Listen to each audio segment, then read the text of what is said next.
അസ്സലാമലൈക്കും dear friends. ഇന്നത്തെ നമ്മുടെ റെസിപ്പി ഒരു വെറൈറ്റി പലഹാരമാണ്. നമ്മുടെ ഈ വീഡിയോ കണ്ടുകൊണ്ടിരിക്കുന്ന സമയത്ത് നിങ്ങൾക്ക് ഇഷ്ടപ്പെടുകയാണെങ്കിൽ ഒന്ന് ലൈക്ക് ചെയ്തേക്കണേ. അതുപോലെ തന്നെ നമ്മുടെ ഈ ചാനൽ ആദ്യമായിട്ട് കാണുന്നവരും ഇതുവരെയും സബ്സ്ക്രൈബ് ചെയ്യാത്തവരും പ്ലീസ് ഒന്ന് സബ്സ്ക്രൈബ് ചെയ്തേക്കണേ. ഞാനിടുന്ന വീഡിയോസ് ഉടനടി കിട്ടുന്നതിനായി സബ്സ്ക്രൈബ് ബട്ടന്റെ തൊട്ടടുത്ത് കാണുന്ന ബെല്ലൈക്കൺ കൂടി ക്ലിക്ക് ചെയ്തിട്ട് ഓൾ എന്ന ഓപ്ഷൻ എനേബിൾ ചെയ്യാനും മറക്കല്ലേ.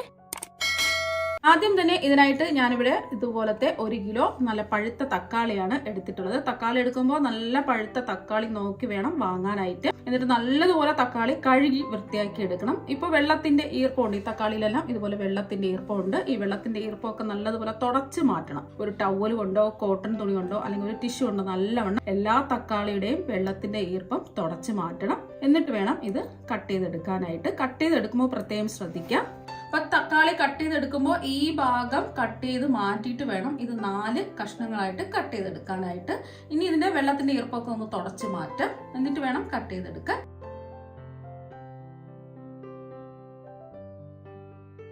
കഴുകി വൃത്തിയാക്കിയ തക്കാളി നല്ലതുപോലെ കോട്ടൺ തുണി വെച്ചിട്ട് തുടച്ച് മാറ്റിയതിന് ശേഷം ആ തക്കാളിയുടെ മുകൾ ഭാഗം ചെറുതായിട്ടൊന്ന് കട്ട് ചെയ്തിട്ട് ഒരു തക്കാളി ഇതുപോലെ 4 കഷ്ണങ്ങളാക്കി കട്ട് ചെയ്തെടുത്തിട്ടുള്ളതാണ്.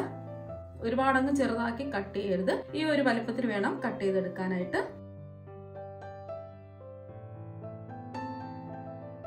വേണ്ടത് ഇതുപോലത്തെ ഒരു കുക്കറാണ്. ഇപ്പൊ ഞാൻ ഫ്ലെയിം ഓൺ ആക്കി കൊടുത്തിട്ടുണ്ട്. ഇതിലേക്ക് 3 ടേബിൾ സ്പൂൺ നല്ലെണ്ണ ഒഴിച്ചു കൊടുക്കുക. നല്ലെണ്ണ ഉണ്ടെങ്കിൽ നല്ലെണ്ണ തന്നെ എടുക്കുക. അല്ലാന്നുണ്ടെങ്കിൽ വേറെ ഏതെങ്കിലും ഓയിൽ എടുത്താലും മതി. നല്ലെണ്ണയിൽ ചെയ്തെടുക്കുമ്പോഴാണ് നല്ലൊരു ടേസ്റ്റ് കിട്ടുന്നത്. എണ്ണ ചൂടായിട്ടുണ്ട്. ഇതിലേക്ക് കട്ട് ചെയ്ത് വെച്ചിരിക്കുന്ന തക്കാളി മുഴുവനും ഇട്ട് കൊടുക്കുക.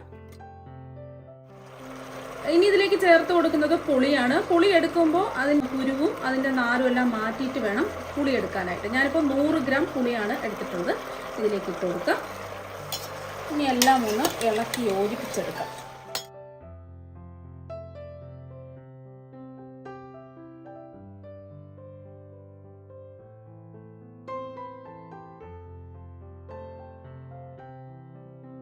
അപ്പൊ ഇതിൽ ഒട്ടും തന്നെ വെള്ളം ഒന്നും ഒഴിക്കാൻ പാടില്ല. വെള്ളം ഒഴിക്കാതെ വേണം ഇതൊന്ന് വേവിച്ചെടുക്കാനായിട്ട്. അപ്പൊ അതാ കുക്കർ മൂടി കൊടുത്തിട്ടുണ്ട്. മീഡിയം ഫ്ലെയിം വെക്കുക. 2 വിസിൽ കേൾക്കുന്നത് വരെ ഇതൊന്ന് വേവിച്ചെടുക്കാം.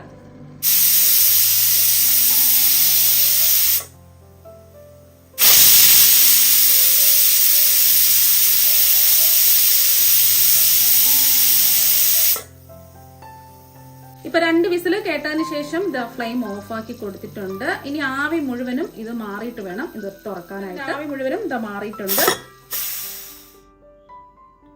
ഇനി ഇതൊന്ന് തുറന്ന് നോക്കാം. ഇപ്പൊ തക്കാളി മുഴുവനും ഇതാ നല്ലവണ്ണം വെന്ത് കിട്ടിയിട്ടുണ്ട്. മാത്രമല്ല തക്കാളി നിന്നുള്ള ജ്യൂസൊക്കെ ഇറങ്ങി വന്നിട്ടുണ്ട്. നമ്മൾ ഒട്ടും തന്നെ ഇതിൽ വെള്ളമൊന്നും ചേർത്തിട്ടില്ല. ആ തക്കാളിയിൽ നിന്നുള്ള ജ്യൂസാണ് ഈ കാണുന്നത്. ഇത് നമുക്ക് കുറച്ച് സമയം ഒന്ന് വറ്റിച്ചെടുക്കണം. ഇത്രയും വേണ്ട, ഈ ജ്യൂസ് എല്ലാം ഒന്ന് വറ്റിച്ചെടുക്കാം. ഫ്ലെയിം ഒന്ന് കൂട്ടി വെച്ചു കൊടുക്കാം. ഇപ്പൊ കുറച്ച് വെള്ളത്തോട് കൂടിയാണ് ഇത് ഇരിക്കുന്നത്. ഇത് കുറച്ചൊന്ന് വറ്റിച്ചെടുക്കണം. ഫ്ലെയിം അങ്ങ് കൂട്ടി വെച്ചു കൊടുക്കാം. ഇനി ഇതിലേക്ക് ആവശ്യത്തിനുള്ള ഉപ്പിട്ട് കൊടുക്കാം. ആദ്യം ഞാനിപ്പോ ഒരു 2 ടേബിൾ സ്പൂൺ ഉപ്പാണ് ഇട്ട് കൊടുക്കുന്നത്. നോക്കിയിട്ട് വേണമെന്നുണ്ടെങ്കിൽ ലാസ്റ്റിൽ പിന്നീട്. ഇപ്പൊ ഇതിലേക്ക് കല്ലുപ്പാണ് ചേർത്ത് കൊടുത്തിട്ടുള്ളത്. ഉപ്പ് നോക്കിയിട്ട് ആവശ്യത്തിന് വേണമെന്നുണ്ടെങ്കിൽ പിന്നീട് ചേർത്ത് കൊടുത്താൽ മതിയാവും.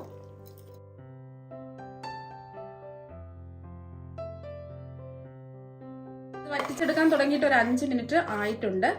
അപ്പൊ ഹൈ ഫ്ലെയിമിലിട്ടാണ് നമ്മൾ ഇത് വറ്റിച്ചെടുത്തിട്ടുള്ളത്. അപ്പൊ ദേഹത്തൊക്കെ പൊട്ടിത്തെറിക്കുകയാണെന്നുണ്ടെങ്കിൽ ഒരു മൂടി വെച്ചിട്ട് വേണം ഇത് വറ്റിച്ചെടുക്കാൻ.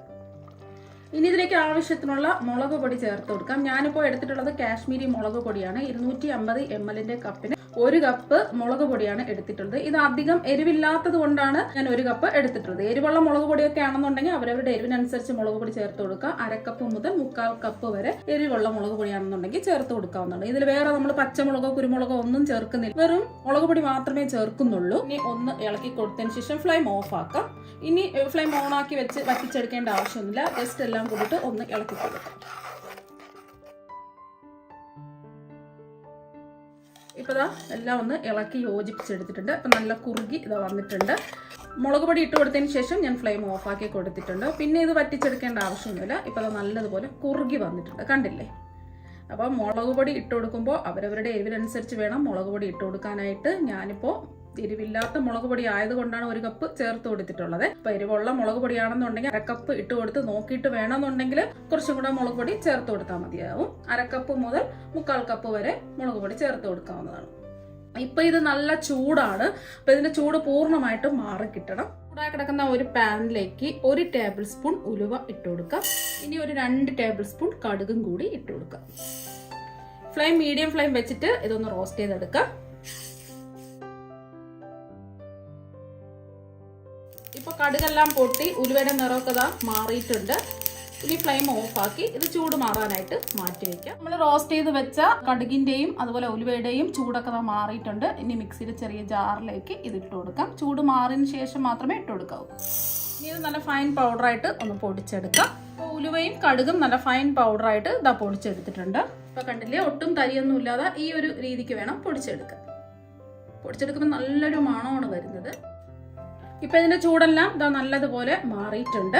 ഇനി ഉലുവയും കടുകും പൊടിച്ചത് ഇതിലേക്ക് ഇട്ട് കൊടുക്കുക. പൊടിച്ച ഉലുവയും കടുകും മുഴുവനും ഇട്ട് കൊടുത്തിട്ടുണ്ട്. ഒന്ന് ഇളക്കി യോജിപ്പിച്ചെടുക്കുക. ഇപ്പൊ ചൂട് മാറിയതിന് ശേഷമാണ് നമ്മൾ ഇത് ചേർത്ത് കൊടുത്തിട്ടുള്ളത്. ഇപ്പൊ ഇതെല്ലാം ഒന്ന് യോജിപ്പിച്ച് എടുത്തിട്ടുണ്ട്.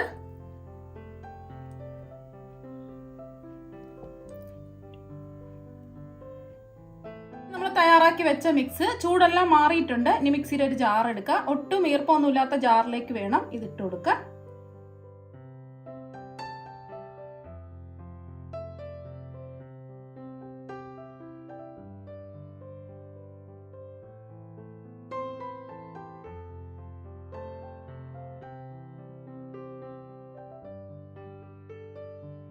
ഇപ്പൊ ജാറിന്റെ 1/4 ഭാഗത്തോളം ഇട്ട് കൊടുത്തിട്ടുണ്ട്. ഫുള്ളായിട്ട് അങ്ങ് ഇട്ട് കൊടുക്കണ്ട, 1/4 ഭാഗത്തോളം ഇട്ട് കൊടുത്താൽ മതി. ഞാനിപ്പോ ചെറിയ ജാറിലാണ് ഇത് ഇട്ട് കൊടുത്തിട്ടുള്ളത്. ഞാനിപ്പോ 2 ബാച്ചായിട്ടാണ് ഇതൊന്ന് അടിച്ചെടുക്കുന്നത്. അപ്പോൾ വലിയ ജാറൊക്കെ ആണെന്നുണ്ടെങ്കിൽ ഒറ്റ സ്റ്റെപ്പിൽ ഫുള്ളായിട്ട് അങ്ങ് ഇട്ട് കൊടുത്താൽ മതി. ഈ ഒരു സമയം ഉപ്പിന്റെ കുറവുണ്ടെങ്കിൽ ഇതിലേക്ക് ഉപ്പ് ചേർത്ത് കൊടുക്കുക.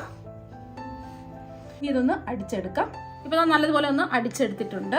ആദ്യത്തെ ബാച്ചാണ് ഞാൻ ഇവിടെ അടിച്ചെടുത്തിട്ടുള്ളത്. ഇതുപോലെ തന്നെ ബാക്കി ഇരിക്കുന്നതും കൂടി അടിച്ചെടുക്കാം. 2 ബാച്ചായിട്ടാണ് ഞാൻ അടിച്ചെടുക്കുന്നത്. ഇപ്പൊ ഞാൻ ഈർപ്പമൊന്നുമില്ലാത്ത ഒരു ബൗൾ ഇതാ എടുത്തിട്ടുണ്ട്. അടിച്ചെടുത്തത് ഇതിലേക്ക് ഒഴിച്ചു കൊടുക്കാം.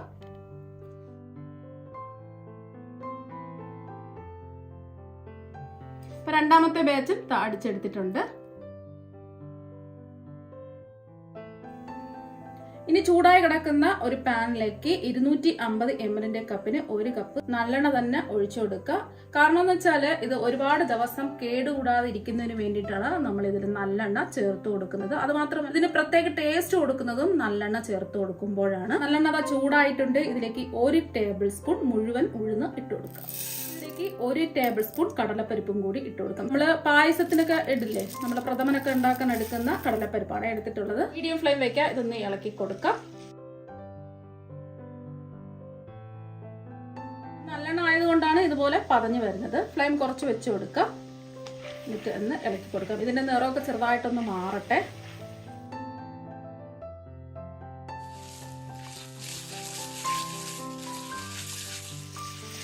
ഇപ്പൊ ഉഴുന്നുപരിപ്പിന്റെയും അതുപോലെ കടലപ്പരിപ്പിന്റെയും നിറമൊക്കെ മാറിയിട്ടുണ്ട്. ഇതിലേക്ക് 1 ടീസ്പൂൺ കടുകും കൂടി ഇട്ട് കൊടുക്കുക.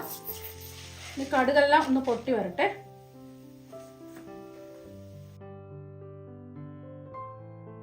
ഇതെല്ലാം ഒന്ന് പൊട്ടി വന്നതിന് ശേഷം ഒരു 6 വറ്റൽമുളക് 2ആയിട്ട് മുറിച്ചതും കൂടി ഇട്ട് കൊടുക്കുക. ഒന്ന് ഇളക്കി കൊടുക്കുക. ഇനി ഇതിലേക്ക് ഒരു 30 വെളുത്തുള്ളി അല്ലികള് ചെറുതായിട്ടൊന്ന് ചതച്ചാണ് ഇട്ട് കൊടുക്കുന്നത്. ഒന്ന് ഇളക്കി കൊടുക്കാം.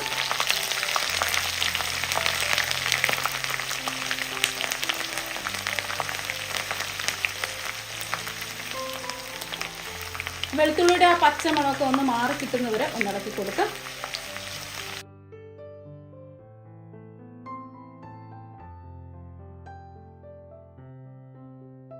ഇതിലേക്ക് ഒരു കൈപിടി കറിവേപ്പിലയും കൂടി ഇട്ട് കൊടുക്കാം. ഒന്ന് ഇളക്കി കൊടുക്കാം. ഫ്ലെയിം കുറച്ച് വേണം വെക്കാനായിട്ട്. ലാസ്റ്റിൽ 1 ടീസ്പൂൺ കായപ്പൊടിയും കൂടി ചേർത്ത് കൊടുക്കാം. കൂടി പോകരുത്, 1 ടീസ്പൂൺ കായപ്പൊടി ചേർത്ത് കൊടുത്താൽ മതി. ഒന്ന് ഇളക്കി കൊടുത്തതിന് ശേഷം ഫ്ലെയിം ഓഫ് ആക്കാം. ആ ചൂടോടുകൂടി തന്നെ തക്കാളിയുടെ മിക്സിൽ ഒഴിച്ചു കൊടുക്കാം. നല്ലതുപോലെ ഒന്ന് ഇളക്കി യോജിപ്പിച്ചെടുക്കാം.